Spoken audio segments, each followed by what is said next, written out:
Okay. So hey, welcome everyone.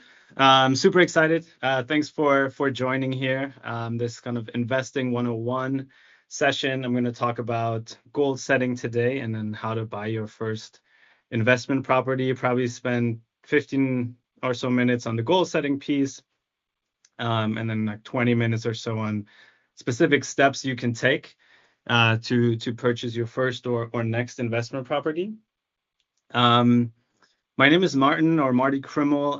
I am part of the Amazon Music catalog team here, and I've also started the real estate at group years ago with a friend of mine who's no longer at Amazon, mainly because he achieved financial freedom through real estate. So pretty exciting. He was able to quit a couple of years ago. I personally love the music team, but I also love real estate, so I'm trying to share my passion here with all of you. Would love to know, drop it in the chat on where you're chiming in from.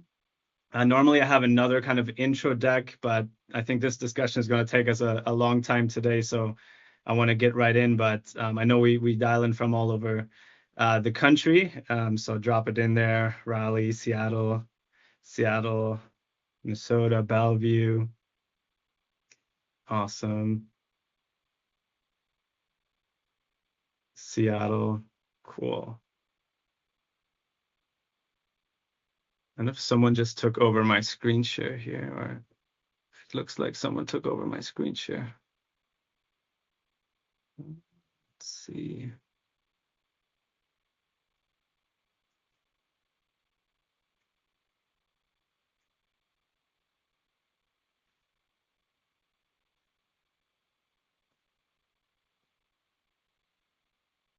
Okay, can you all see it again?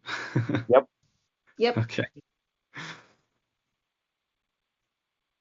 awesome. Cool. We'll have people joining in. There was quite a lot of signups. I'm trying to do these once a month, if possible. Kind of just intro sessions because I know our group is quite large. We actually have um, over 2,800 people in the real estate ad group, and I know a lot of them are new to investing. So that's why I'm trying to do some of these.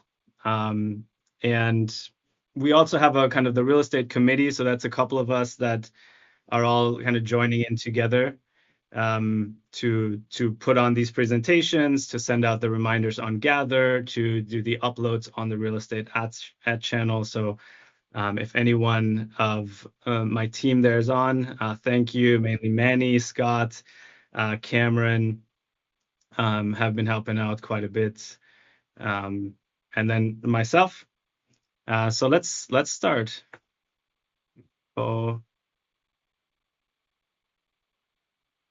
next. Okay. Um, do you guys on your end see that little yellow bar here? No. No. No? Okay. Perfect. And it's just on my side, but if you can see the presentation, we are good. Share this again.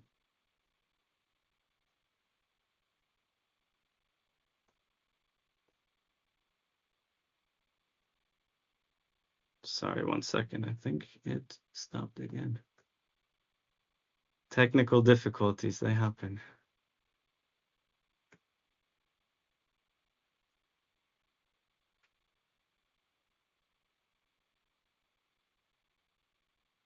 Okay, should be good. Cool. So just real quick, a little bit about myself. I'm not originally from the US. I came to the US in 2005 as a 16-year-old, as an exchange student. Eventually was adopted by a kind of host family here that I'm still very close to. You can see them on the top right there. Um, did community college and just try to kind of like save some money and try to figure out how to live in the US, and also realized like, wow, people own homes here, which was a very foreign concept for me, the ownership piece.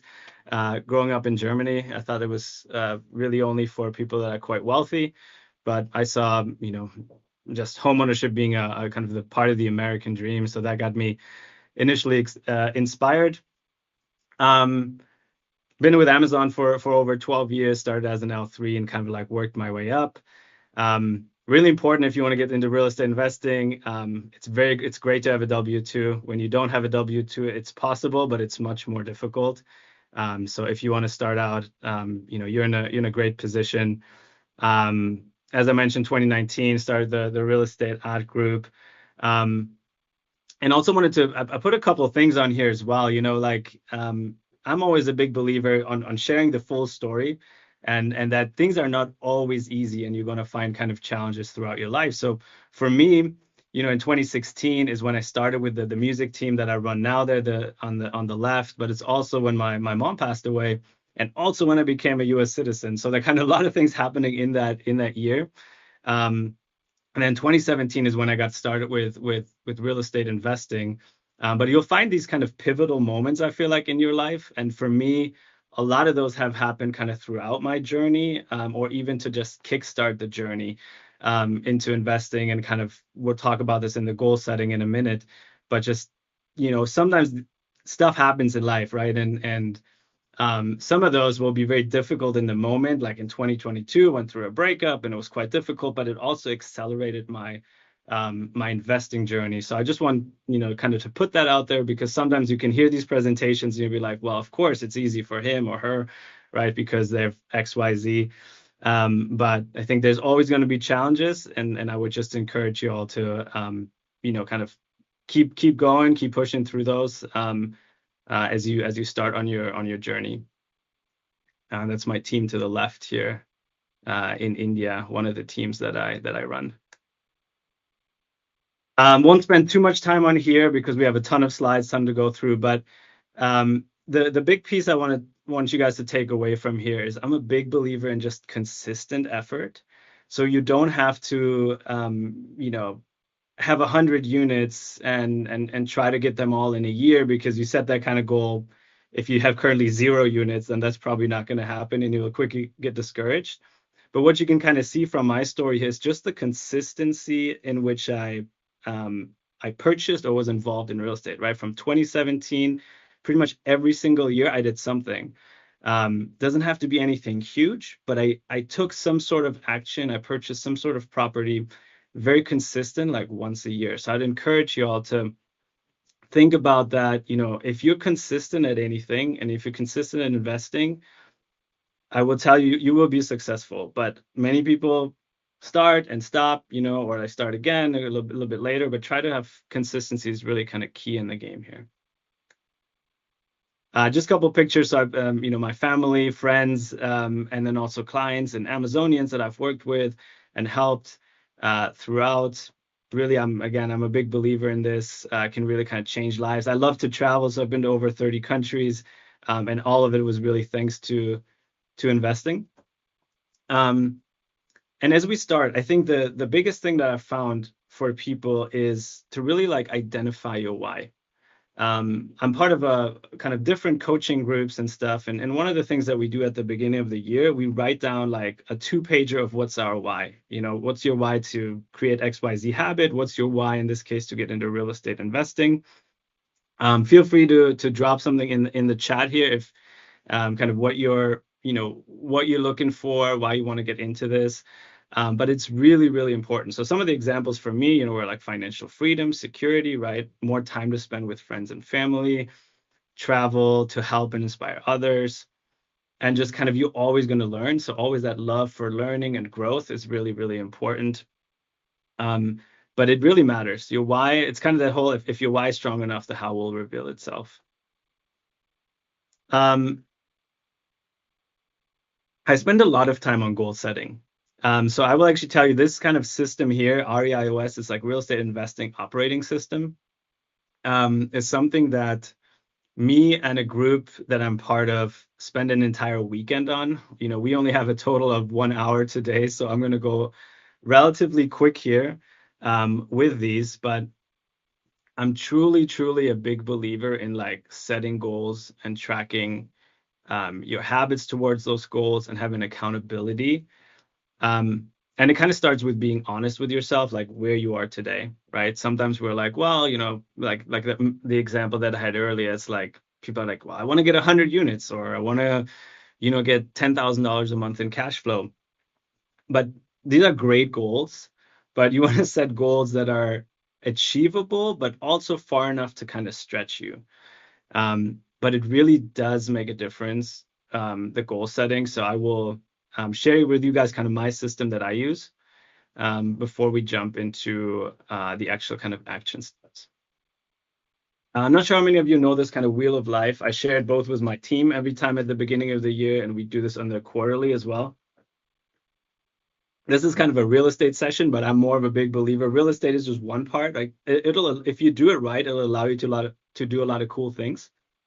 But take kind of inventory of where your life is in all these different areas. I do this, like I said, every quarter actually, and certainly at the beginning of the year.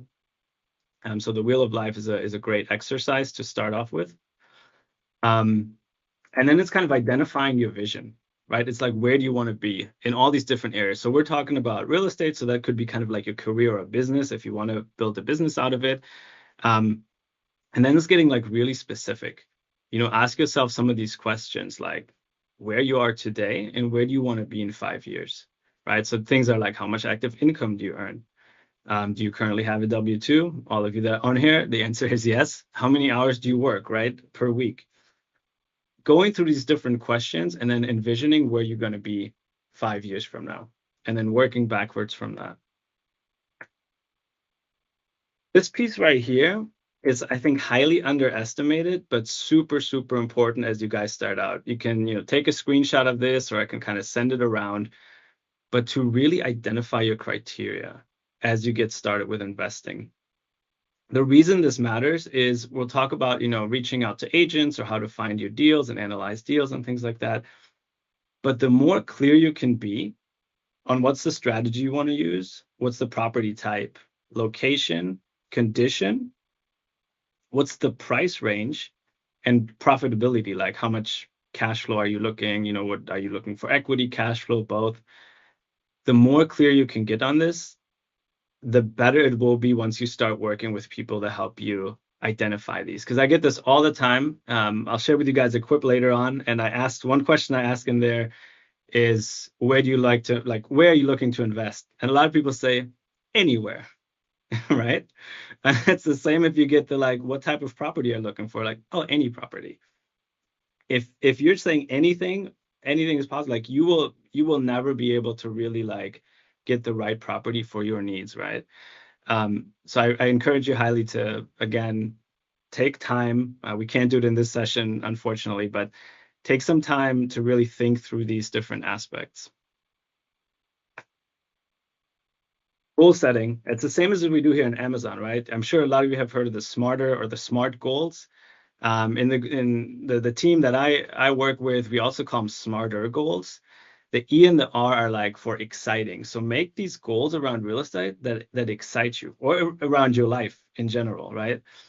Make goals that excite you, and then make goals that are risky. So that's what we're talking about a little bit. Again, going from 0 to 100 is probably like way out of reach. But to go from 0 to 1 or to 2 properties, right, this year, definitely possible.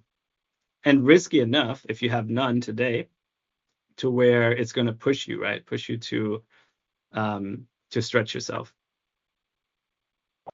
When you set your goals, add deadlines, right? There's a reason. A lot of us, we have a doc to write, and let's say it's due in a month, a PRFAQ, OP1, program review, whatever it is. And if you don't put a date on it, you'll probably take a while. You'll procrastinate on it. But if you know it's due in a week, you're going to get it done, right? It's the same thing as you set these goals around your investing. Put a deadline to it. Every goal that I set around investing, I say, I want to do XYZ by December 31st, by November 1st, whatever it is. So the way it works is, what I try to do is set annual goals. I give some examples on here to kind of get you guys thinking about what could be an annual goal. So the more specific you can be, the better. So one example, I live out here in Seattle, Washington. could be I will purchase a $200 a month cash flowing triplex in Capitol Hill, Seattle, Washington by October 1st, 2025. Another one could be I will purchase a fixer upper in Austin, Texas, renovate it, and sell it for $50,000 profit by March 31st, 2025. These are great annual goals that you can set. They're very specific. Again, the more specific and clear you can be, the better, because it can work. Like investing can work anywhere. But the biggest thing I see with people that are just starting out is just they're trying to do all these things at once. I'm a big believer, become very, very good at one strategy. Like start learning intensely about one strategy that you focus on. And then as you get really good, you can kind of expand and do other things. But once you have that big annual goal, I would encourage you to break them down into quarterly goals. That is kind of what I do. That's what my team does. So just an example here. Maybe your Q1 goal is to save $20,000 for a down payment, right? Maybe you already have it. Maybe you have nothing. Obviously, everyone's different. So just an example, but you could put that as a Q1 goal, and it'd be like set aside $1,000, $500 weekly. Review personal finances every Sunday to track your savings, or explore additional side income opportunities, right? Also really important. If you really want to get going on this and you really want to, you're serious about investing, maybe you're in a financial position already where you're like, yeah, I have plenty of money and it's not an issue. But maybe you're just starting out, right? And your biggest thing is like, how do I get funds? And a Q2 goal, once you have that, could be, I'm going to just analyze 60 properties, right? And the habit could be, I'm going to analyze 5 properties each week, or I will spend 5 hours looking at my target market each week. So then you go through these quarters, you check on your habits, you evaluate yourself against them. Q3 might be, okay, I got my market, I've been doing a bunch of analysis. So like now you're an expert in analyzing properties. So maybe a Q3 will be like, hey, I'm going to make 20 offers this quarter, right? So what do I have to do? Okay, I have to make 2 offers per week in my target market. Or, I will reach out to my real estate agent, follow up with them on deals that they're finding at least 5 times a week. So getting really specific, again, on those habits to reach those targets. And then in Q4, it might be, hey, my goal is to close on the property and place tenants. And some habits could be, if you don't want to self-manage, contact at least 3 property managers weekly, or starting to market the property, right? You're going to have tenants in there. We'll dive a little bit more into that as well. But those could be some high-level goals, strategies to get that overall annual goal, which for many of you may be getting the first or second or third property. Another thing I would encourage you guys to do is we just set the buy one property as an annual goal, right? But what would it take for you to do that in 3 months? I think it was like Peter Drucker, or at Google, I think they do this as well, where it's like they set these big 5-year visions, 5-year goals, and then it's like a thought exercise, right? What do you need to do to achieve your big vision in a matter of 3 months? Or 6 months, right? If it's a 5-year goal, like how could you get that done in 6 months? And it kind of forces you to really think about, is there something you can do faster, right? Can you get to your goal faster? And you kind of, if you're working under constraints, how could you achieve that? So these are like all the habits kind of similar to what we just talked about, but you could just have these, you could have these as habits in your Q1, right? Making an offer, analyzing properties, connecting with real estate professionals, reading and learning and attending meetups. You could do that all in Q1. If you're super serious, like, you know what? Instead of doing it for an annual goal of getting a property, I'm going to do it in the first quarter of 2025, for example. The last piece here is accountability. So I added the stat here from the American Society for Training and Development. And I'm a huge believer in accountability. So most of my kind of fast success I shouldn't say fast success, but my sped up success in real estate in the last like 2 years, 3 years, has come because of that, because of accountability. Because I've had groups that I'm part of where we check in every single week. So we check in every week and we say, hey, you committed to XYZ. Did you do it? Did you not do it? And there's actual data behind it. And this is kind of, what we're talking about right now. We're talking about having a goal, right? So maybe some of you have a goal right now. You're deciding you're going to do it. 25% likelihood you're going to achieve it. You put a date on it. 40% you plan how to do it, which is the habits we talked about. 50% you commit to someone that you'll do it. That likelihood of achieving it goes to 65%. You have a specific accountability person. Maybe that's someone in your family. Maybe that is, again, a separate real estate investing group. Maybe it's someone, again, we have 2,800 people, right? Be like, hey, are you new? I'm new. Let's set goals together on purchasing a property and let's check in on each other. Your success to achieve this goes up to 95%, right?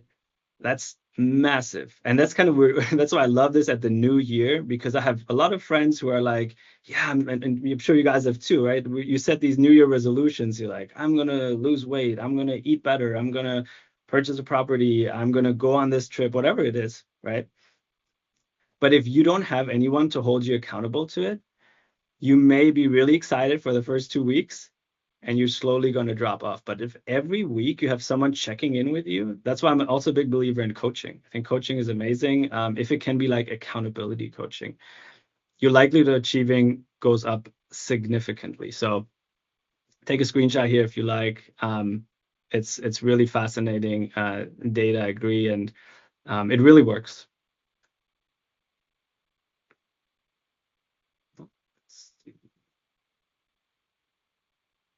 Okay, the next piece on this, consistency, persistent, intensity.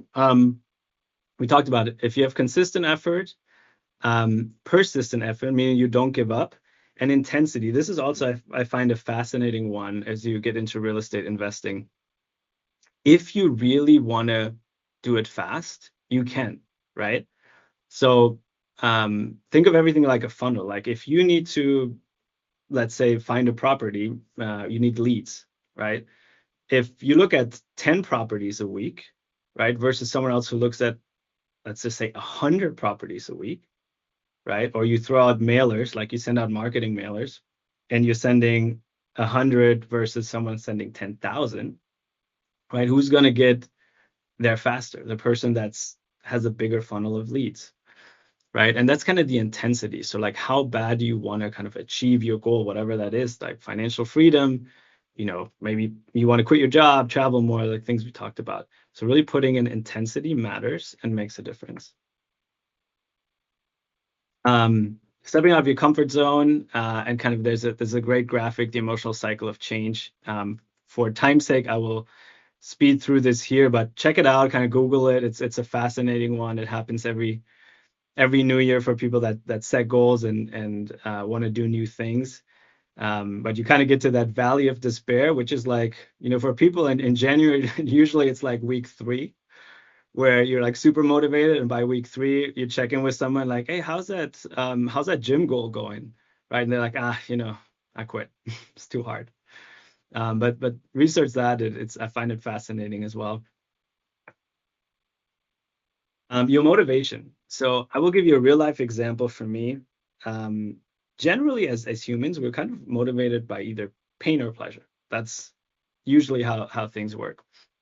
And so I like to tie some sort of pain or pleasure towards a goal that I set. And something that I actually did is that last one, right? Like 2 years ago, before I bought my property that I currently live in, I was like, oh, I'm doing pretty good. Like I'm not having any bills. I feel like I'm doing well on my business, my properties and everything. So I felt comfortable, right? But at the end of the year, like me and a friend, like we sat at one of the events that we did, and I was like, it was November, or maybe it was October. It was in October. I had just gotten back from traveling, and I was like, wow, we really should get I really should get another property, but I'm good, I don't really feel I need to. And then we said like, hey, let's make a bet with each other. Like, if we don't get a property under contract, whoever doesn't has to give the other person $1,500, right? That's a lot of money. I was like, let's do it. And so we both put that goal on, or that pain, so to speak, on ourselves, and both of us achieved that goal of getting it under contract before December 1st, back in 2023, and we didn't owe each other any money. But figure out what's motivating you, right? That's the key here. Okay. The wealth pillars of real estate. These are four of the big ones: cash flow through rental income, tax advantages through deductions of mortgage interest and depreciation, um, equity buildup, loan pay down, meaning if you have tenants, right, you're not the one paying the mortgage. If you have a $4,000 mortgage, but someone else is paying for all or most of it, right, that's a benefit. And then property appreciation, right? As you hold on to real estate, generally over time, it increases. All right, so what kind of real estate is there? So there's a good graphic here. We're going to focus on single family homes, duplex, triplex, and fourplexes. So anything that's up to 4 units is usually considered residential. Once it goes at 5 units and above, you're looking at commercial and commercial loans. And there's all kinds of other parts of real estate and types that you can get into. I am not an expert by any means on all of them. I focus mainly on the residential side. But I have friends that in this group I told you guys about as well, that do a lot of like vacant land deals, for example. One thing that's really important, and we'll go into the step by step in a minute, but it's building your team. Real estate, just like many, many other things, it's all about what's the team that is around you, right? The better of a team you have around you, the more likely you'll be able to achieve those goals. You'll get good deals, you'll find good properties. Here's kind of a list of probably the most important ones. It's your broker or your agent, appraisers, property managers, home inspectors, your lenders, architects, especially if you want to, build new construction or do adjustment, remodels, and your contractors, right? That's kind of like your core team that you want to focus on. Why invest in real estate? So we talked about this a little bit already, but diversification of it, the fact that you can influence the value, and the appreciation potential. And one thing that I think people underestimate is the leverageability, right? I don't know how many of you listened to like the recent Bezos. He was at the book summit, I think in New York or somewhere. He talked about risk capital, right? And the US has like the best risk capital. And this is kind of similar to that, right? You go to other countries in Europe, like I'm from Germany originally, you cannot borrow as easily and as much money generally as you can here. Now, people can say, well, look what happened in 2009, right? The financial crisis, absolutely. But today, because of that, lending restrictions are quite more difficult. But the fact that you have the ability to go in and say to someone, hey, I want to buy a home for $500,000, but you don't have $500,000, right? You're able to leverage this is really a great thing here in the US if you do it right. I wanted to show real quick the mortgage rates, 30-year fixed. A lot of people talk about the high interest rates, and just wanted to kind of show this graph of, so you can see it's been in double digits back in the 80s, right? And so yes, we are high compared, but we're high compared to where we were, right? You can see like we're at 3%, 2.5%, 3% a couple of years ago. Unlikely we'll see those again. But we're not necessarily high historically. Now, what I will say is affordability has been a lot more difficult. So I put in these couple numbers here. A $400,000 home, right, with 20% down at a 7% interest rate, which is kind of where it is today. Today, your P&I, which is your principal interest, is about $2,100. Now, for people that have bought these homes, 4 or 5 years ago with their 3.5% interest rate, it's about $1,437. So that is a significant difference in payment. right? So you have kind of two choices here. You could say, well, it's too much, right? It's too expensive. I quit, right? Or you can think about how can we figure this out? How can we still in this environment purchase deals that make sense? And I will tell you this, it is hard. It is hard, it's difficult, but it's not impossible. Like people do it all the time, but it is much more difficult than if you talk to your friends who may have bought 10 years ago, 6 years ago, 5 years ago, right? At those really lower interest rates. But if you really want to get into it, be aware, yes, it is more expensive now, right? But it is not impossible. But you do have to work quite a lot harder, I would say, to find good deals than, again, people had to do so in the past. All right, so step by step, let's get into it. It generally starts out with your financial planning and budgeting. So a lot of people, I would say I talk to different people, Amazonians and stuff, pretty much every week, as well as people that I work with and my teams and stuff.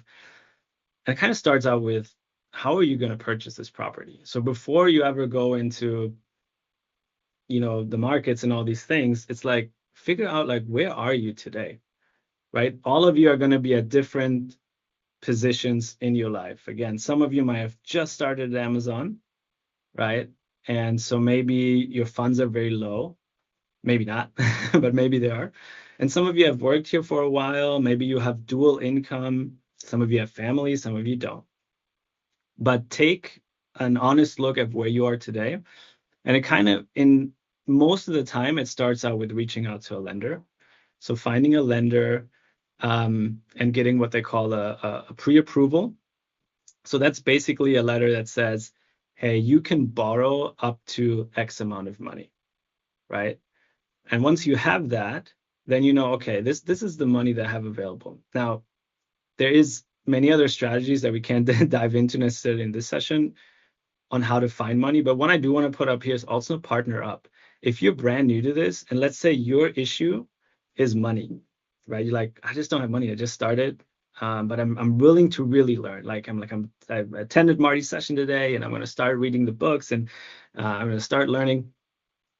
Gain that knowledge, like grow your knowledge, and then also become like really good. I put the kind of hustle, money, and knowledge piece on here. And the idea is that you just need two of those. So it's like gain your knowledge, and hustle would be, can I become really valuable to someone else that has money? So like, can I become super good at finding deals in Seattle, for example, right? Like I'm gonna look at 4-bedroom, 2-bath properties, let's say in Tukwila, Washington, that I can make into a 6-bedroom, 2-bath, and that's going to be like my niche. That's going to be what I'm going for. I'm going to find all the deals that are there, and we become so good that I don't have the money, but I can find someone with money, right? And you can take that kind of idea ongoing. But for many of you, if you're working here, I would suggest first thing is kind of like reaching out to a lender for a pre-approval, so at least you can see what you can afford. The next step, once you figure that out, is deciding on a market. This is where a lot of people come to me as well, and they're just like, I mentioned the example earlier on this quip that I'll share later on, but when people say anywhere, I want to invest anywhere, right? Not a good, I get it, like I get why people say it, but it's not a good strategy. Figure out how to pick a market. So how do you pick a market? So, because some of the key indicators that I look for is population growth, people moving there, low crime rate, affordability. Can the vast majority of people afford to live there? Landlord tenant laws, also very important. Some states are super strict, others are not as strict. And income, right? Like what are people earning there? Now, this is a cool little graphic here. I pulled up the recent one. I share this usually like every year, but it's the 2024 U-Haul growth state. So it's like, where did U-Hauls move, right? So if you're just kind of trying to think of like, hey, where should I start out? Like, what city should I start out with? This could be one indicator, right? You could say, okay, cool. People moved to South Carolina, Texas, and North Carolina, right? So maybe start there. I always try to simplify as much as I can. And if you were to just look at one metric, the one that I usually like to use is population growth. Are people leaving that city or that state, or are people going to that city? If they're leaving, consistently leaving that state or that city, maybe not a good place to invest. And then because I try to put myself into that position too, right? Like I try to look at other markets quite often as well.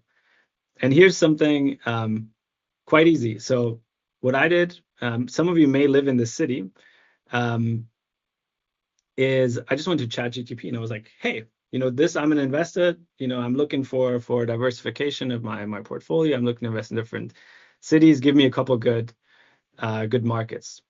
So there's some of these came up here, for example, high cash flow markets, good for passive income. Now, I don't know all of these. I know some of these, like in Buffalo, New York. I did invest. That's where I actually started to invest. But we go kind of to the third step here in a minute, which is around your team and getting your agent.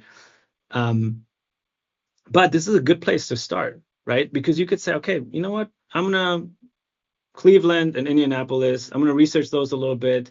I'm gonna reach out to an agent and see, do those fit my buy boxes?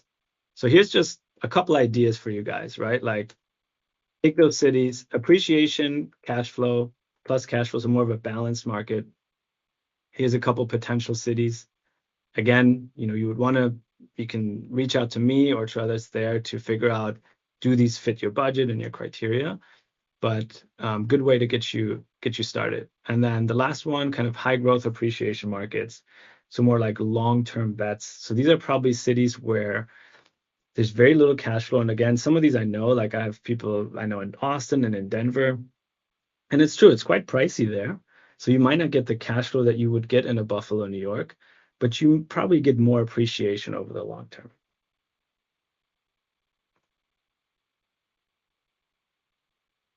Okay. Then I would really encourage you guys to focus on one strategy.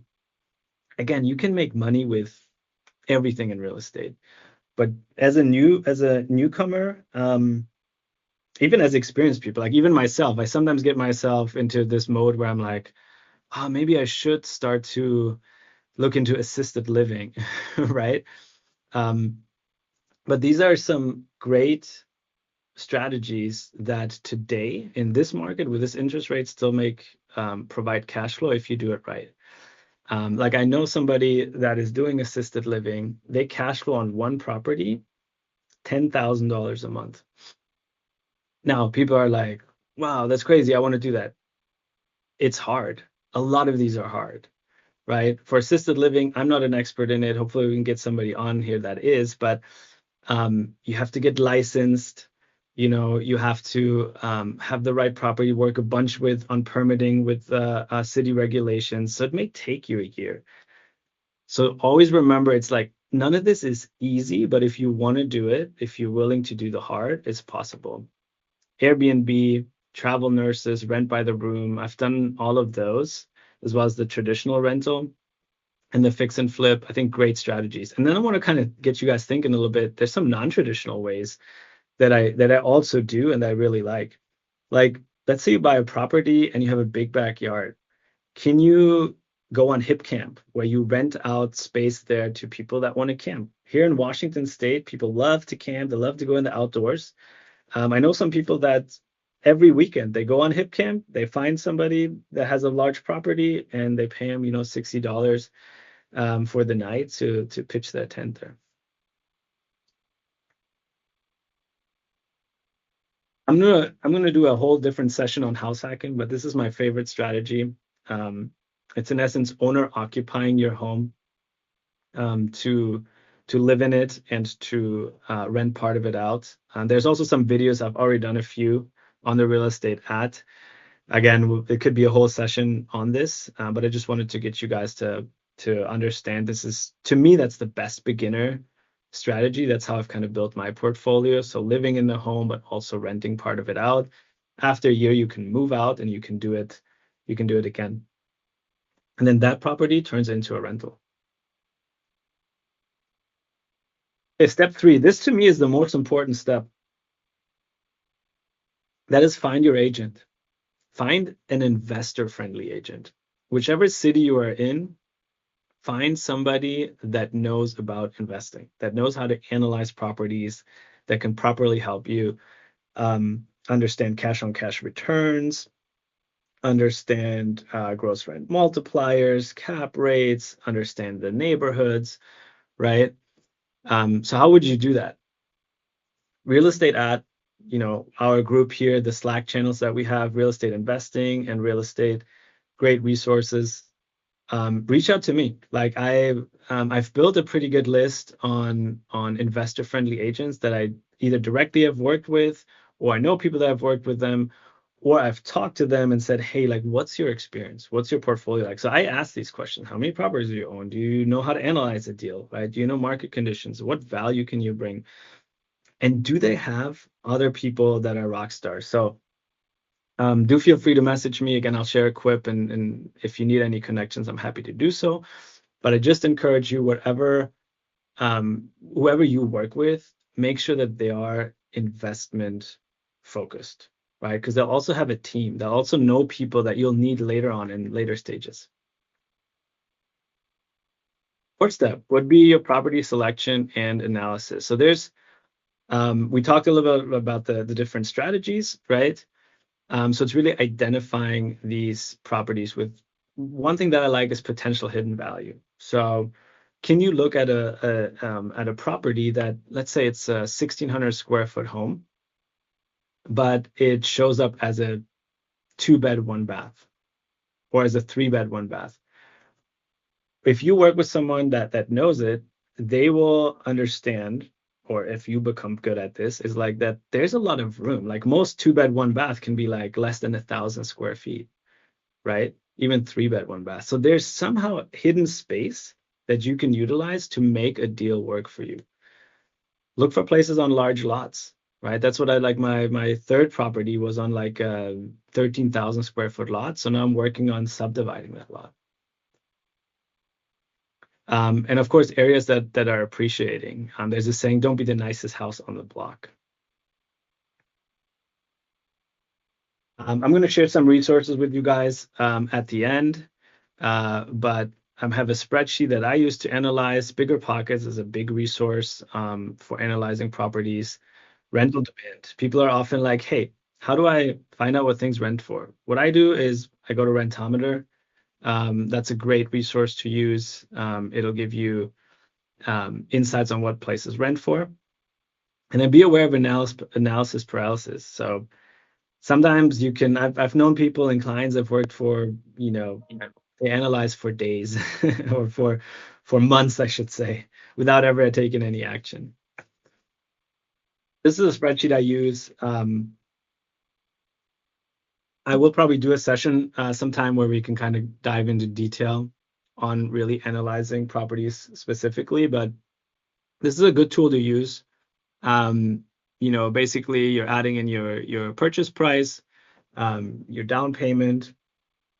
It's kind of the step 2, loan amount, things like that. Step 3 is the rental income, again, as we mentioned, from Rentometer. And then in step 4, you put your expenses. So one key thing here is a lot of people look at cash flow in a wrong way. So cash flow, what we're talking about is what you get after so your rental income minus all your expenses, right? And a lot of people are like, oh, well, I'm making $3,000 a month in rental income and my mortgage is $2,500, so I have a $500 cash flow, right? Wrong. You always want to make sure when you analyze properties that you factor in vacancy, right? Your units aren't always going to be full. Maintenance and capex, right? You're going to have to fix things. Like every 15, 20 years, you're going to have to replace a furnace, right? Your roof may be lasting you 20, 25 years. You have to replace it. And then you have, let's say capex, your big expenditures, but then you have smaller ones, right? You're going to have to, people leave, tenants leave, you'll have to repaint. Maybe you have carpet and carpet was ruined, so you have to replace carpet. the toilet gets plugged, all these things, right? So you got to factor that in as you're analyzing properties. Same with property management. If you have them, if you self-manage, you can kind of leave that to the side. And then it spits out a bunch of numbers to see if it's a good deal. Happy to take kind of any questions later on that we have on that. And like I said, probably do another session just on this, but wanted to give you guys an overview of just how to analyze properties. Once you analyze a bunch, make offers. Actually negotiate purchase agreements. You'll have home inspections, establish systems. But that's kind of the next step, is really making offers. And again, working with somebody that's super experienced in that is, in my opinion, the most important thing.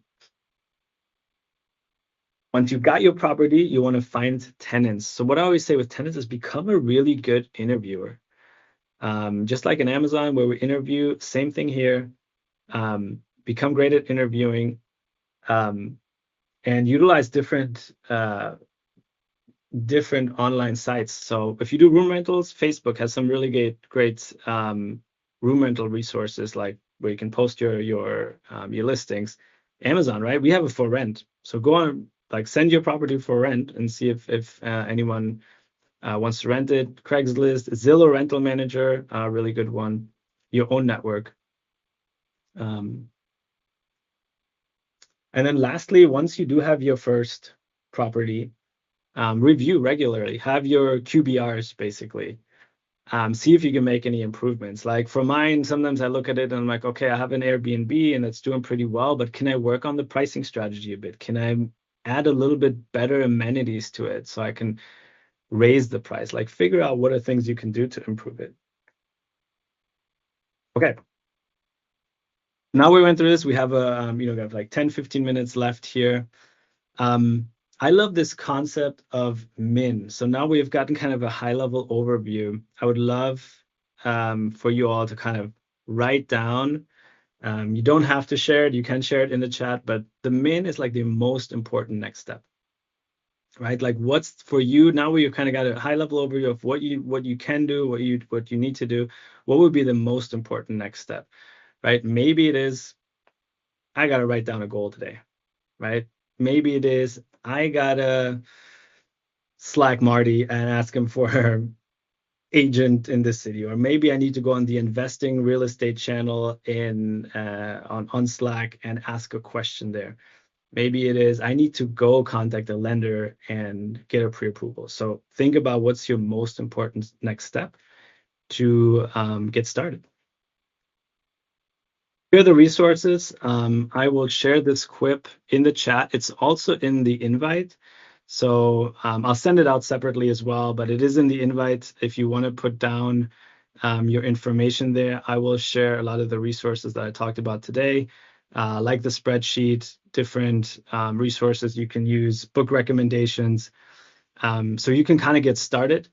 And I would really encourage you to do that. Don't read 10 books. Read one of those books, look at the presentations, maybe rewatch some of this, and then take action on what you need to do. So that's it. That is what I got for today. You can connect with me, Slack, Facebook, IG, whichever you prefer. I'm happy to help, and we got about 10 minutes left, so I'm happy to answer any questions. Feel free to either use the raise your hand or drop them in the chat.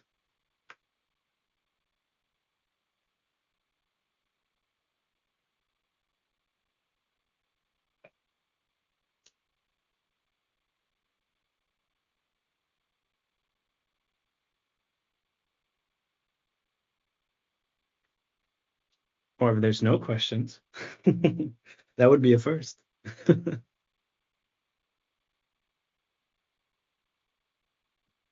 Let me drop the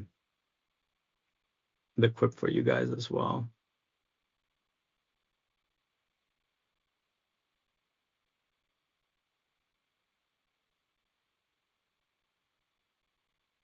Okay. Haresh has a question here. How to find real estate professionals?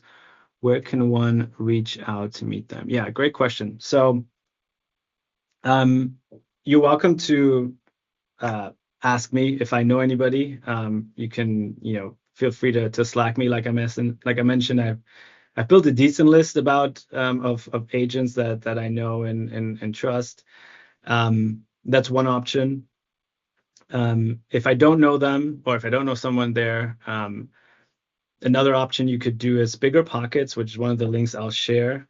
They actually let you kind of pick your target market. So let's say you're in Raleigh, and then they will they work mostly with investor agents. So then they kind of send that out, and then you'll have a bunch of agents contact you. I just did it like just for fun. I wanted to see it. It'd been a while since I did it. But I recently did do that, and then all of a sudden 4 or 5 different people reached out to me. You can ask on the Slack channel here, but those are kind of the 3 ones that I would say. Asking or go to meetups. If you go to different meetups, investor friendly meetups, see like, okay, who are you working with? But feel free to reach out to me if you like, and I can see if I can help you, and if not, I'll point you in the right direction.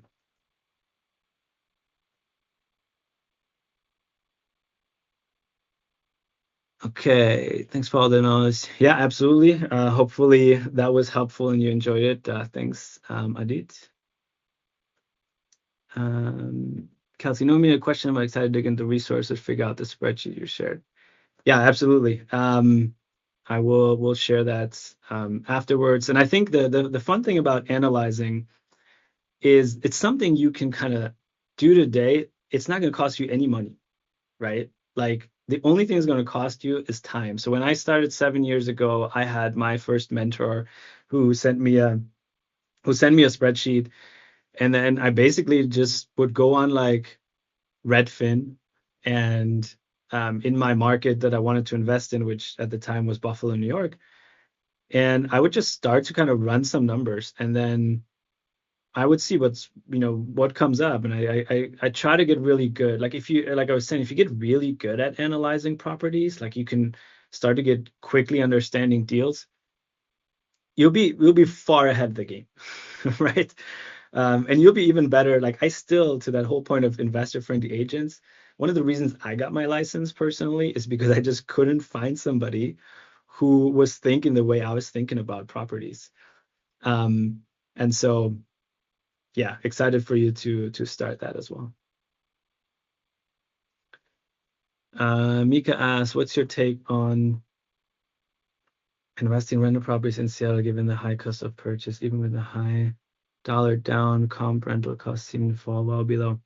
Yeah, absolutely. Like with Seattle, I mean, the average home price here, I think is around like 750,000.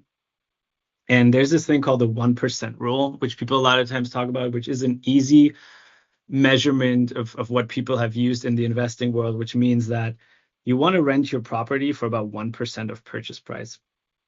So if the average home price in Seattle is 750, can you rent that as is for $7,500? Probably not, right? Probably not as is. This comes down to me to the understanding that it's hard today, right? But not impossible. So I'll give you a personal example. Is I do have a property that I purchased um, for 750, and it does sometimes rent for 7,500 a month. Now, how? The way this one is working is it's 2 different units, and one of them is a short-term rental, Airbnb, right? Which can average anywhere from so in the summer it's the best, it's over 4,000 a month. In the winter it may only be 1,500, but it averages 2,500. And then I have a top unit in there which I make a furnished rental, so you can demand higher rent, and that can be anywhere from 3 to 4,000. So you can make these numbers work, but you're going to have to be very specific about your strategies. So I do think in Seattle, it's difficult, the high cost of purchase and to make the rental work. Another way is purchasing lower, right? Like fixer uppers. So figuring out what's the thing that people run away from. So are you going to find one that right away cash flows and you just go find a turnkey place in Seattle? No, you're not going to find that today. But can you find something where you have to add significant value that other people may be running away from? Kurt asked, general question on your thought process. If you have the money, should you buy cash or finance? What metrics do you measure to ensure you don't get over leveraged by again? Yeah, great question.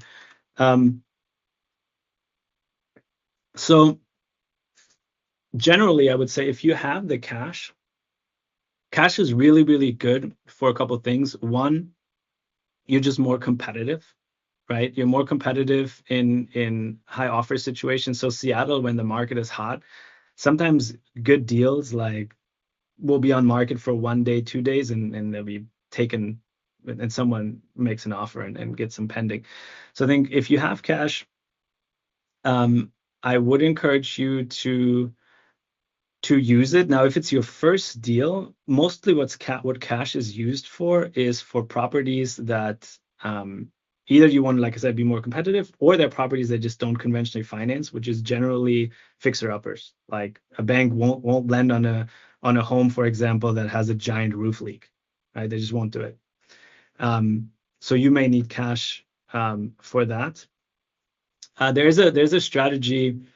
It's called BRRRR. Not sure how many of you guys are aware or familiar with it. It's basically buy, renovate, refinance, rent, repeat. People that have a lot of cash, they generally try to use that strategy. And basically what it means is you're buying a property much under market value for cash, you renovate it, and then you get a loan on it later on once it's renovated, and you refinance your cash out, and then you do it again. So that's a strategy, we can dive into maybe another time a bit more. But if you have cash, it's definitely great.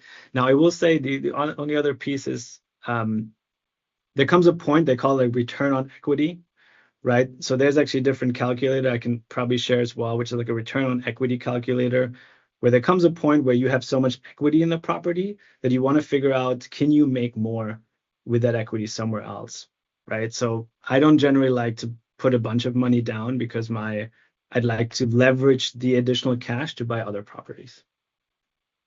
Hopefully that helps. Yeah, I will share the Quip. It is in here.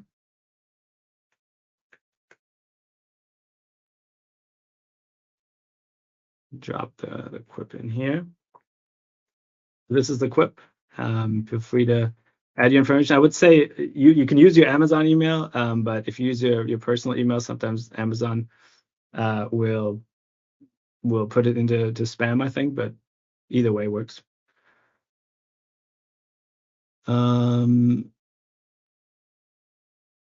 Let's see. Thank you. General question. We had that one.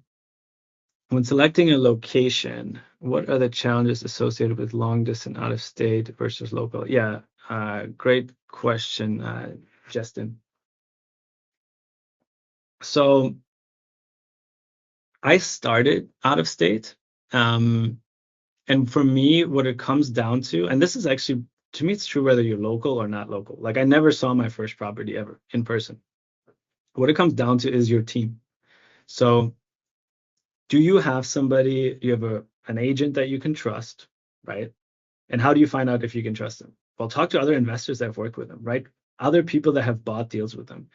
Do you have a property manager that you can rely on? Same thing there, right? Look at their reviews, ask them some of these questions. And one of the things I have is choose like top 10 questions that I ask a property manager. So like ask them probing questions around like, what's your occupancy rate? How many investments, how many properties do you manage, right? Like what's your average turnover, et cetera, things like that. So I think the challenges people often feel with long distance is that they're like, well, I'm not at the property, but I think that can be mitigated with having the right team. Now, the good thing is if you do start locally, right, you can go over to the property. Maybe in the beginning, if you don't have a bunch of funds to spend, maybe that's what you want to do. and it's also sometimes good to learn. Like that's why the whole house hacking, where you move into it and you rent part of out, is a great way to start because you're living there. You're living there, so you can kind of deal with tenants and figure out how that whole process works and get some experience. But yeah, I would just say when selecting a location and the challenges is really well, sorry, the location itself, I would use some of these metrics that I talked about, right? But once you have picked that location, it comes down to that team of contractors, agent, property managers, to really build that team, and then it's less of an issue. Hopefully that helps. Thanks so much. Really helpful. Glad you enjoyed it. What do you see as the biggest advantage of real estate versus stock? Yeah, great question. I started out with stock like a lot. I used to just invest in like, do the whole Warren Buffett of invest in the S&P 500 or in index funds long term. And I still do, right? But I do less. I think for me, the biggest advantage that I've seen is a couple of them. One is leverage, right? Like if I today want to buy $500,000 of Amazon stock, I need $500,000, right? But if you want to buy a $500,000 property, you could do 5% down, owner occupied, and you'd only need $25,000. So leverage, huge one. The second one is the piece of you have more ability to adjust the value. Now, you don't control the real estate market, prices can go down, right? But give you an example, what I did is when I bought my like third property, it was a townhome where I talked about the bottom unit was an Airbnb. Now, initially, the top unit is 2 bed, 2 bath. I said, okay, I'm going to live in that. I'm going to Airbnb the bottom. And then at one point, I was like, oh, well, I'm trying to invest a little bit more. So how can I generate additional income, right? And I said, okay, I'm going to rent out my extra bedroom, right? I have that ability to do that. And same with the ability to increase value by fixing up properties. With stocks, you don't have that. Stocks are good, right? And like I said, I own some as well, but they're very passive. Like if you take the Amazon example again, you buy $500,000 or $10,000 worth of Amazon stock. Even if we all do our best job, we really don't control how the stock is gonna perform. And then there's a bunch of tax benefits as well on rental income. So, I mean, you can look at Bill Gates, Jeff Bezos, Warren Buffett, all of them. They own a lot of real estate, right? And there's kind of a reason for that. I don't think there's any way you get going on anything in the Central Bay Area. I just checked the medium. Yeah, absolutely. I mean, it is challenging in high cost markets to get the 1%. But I will tell you, there's for example a home. I'll give you this one as well in Wallingford here in Seattle. It's just a furnished home, 4 bed, 2 bath, and my friend rented that one out for $7,200 a month, as is. As a normal rental, maybe it would have gotten 4,000, but he was able to get 7,200 because he furnished it amazingly well, marketed it super well, and he found the person was like recently divorced, neurosurgeon. $7,200 a month wasn't a lot of income for her, and she wanted exactly that location for her kids, for the school. So you can definitely, it's possible, but yeah, I agree. These high price markets, it's extremely challenging to find the 1%. Can you please share the link where you find tenants utilizing? So that one is I can share it, but it's for rent, for_rent at Amazon. It's just like we have a for sale, but it's for_rent at Amazon.com. Do you have a cap rate or cash on cash number used as a parameter? Yeah, good question. It depends where I invest. So in Seattle at the moment, with the strategy that I use, which is kind of like the house hacking, I'm okay to be initially like break even or even be negative for a little while, because I think it's more of an appreciation market. If I go out of state, it depends on the location, but I don't like the answer. I was like, oh, it depends. So what I look for personally is generally like 10 to 15% cash on cash return.